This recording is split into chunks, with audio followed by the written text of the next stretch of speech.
Bonjour à toutes, alors comme promis, voici le tuto des boules de Noël en 3D que j'ai réalisé grâce à du gel, mais vous n'êtes pas obligé de faire ça sur des faux ongles, vous pouvez aussi les faire sur une base de vernis classique. Donc j'ai posé ma base de gel ou de vernis que j'ai ensuite matifié avec un top coat si c'est du vernis ou que j'ai poncé si c'est du gel. C'est très important pour l'étape qui va suivre. Ensuite je prends du gel transparent de construction très dur qui ne coule pas. Je vous donne pas la référence parce que c'est un gel qui existe même plus sur le marché tellement il est vieux. Et vous formez la forme du coup de votre boule. Alors ça peut être une goutte, ça peut être un rond, ça peut être une espèce d'ovale. Ensuite, on met à catalyser et je prends de la poudre de pigment, donc ça c'est EF de chez Adenails, mais on en trouve partout. Et avec un petit pinceau, vous frottez dessus et le pigment va prendre que sur la boule parce que justement le fond est matifié. Si vous avez oublié cette étape, ça va en mettre partout. Ensuite, je prends du gel pailleté, regardez comment il est trop beau. Vous avez toutes les références dans la description et de toute façon. Donc je forme ensuite pour le deuxième style de boule, je mets les paillettes en premier. En fait, comme ça, je vous montre la boule irisée et la boule pailletée effet aquarium un petit peu. J'en ai profité pour faire le tour de la capsule parce que je trouve ça super joli quand on fait le tour de l'ongle comme ça.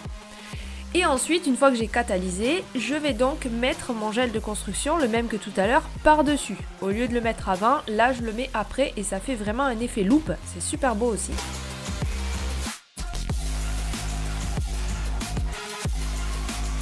Ensuite, je prends le gel Paint que j'utilise depuis toujours, le gel Elegance de Tammy Taylor qui est très liquide, il est super bien, du coup on peut faire des traits fins.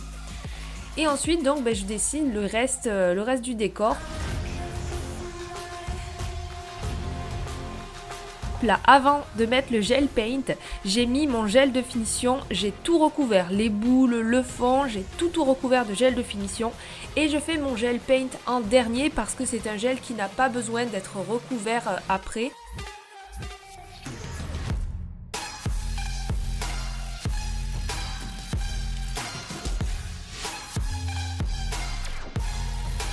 Ensuite, pour faire une jolie petite chaîne, vous faites des gros points assez espacés. Et pour faire des petits points, vous retrempez dans le gros point pour faire les petites chaînes entre. Ça fait un effet assez sympa, assez travaillé, c'est assez joli. Ensuite, là c'est pareil, c'est un gel paint sans résidu qui se met sur la finition, sauf qu'il est pailleté. Et donc j'utilise ce gel pour ajouter un petit peu de brillant, parce que c'est trop beau quand ça brille.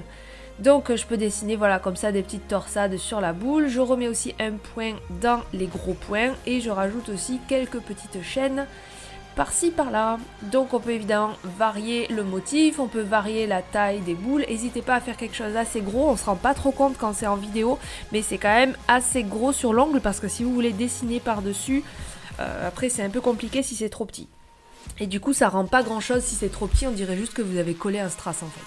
Voilà, j'espère que ce tuto vous a plu, n'hésitez pas à mettre un pouce bleu et un commentaire. Moi je vous dis vraiment de passer de joyeuses fêtes et je vous dis sûrement à l'année prochaine, à bientôt.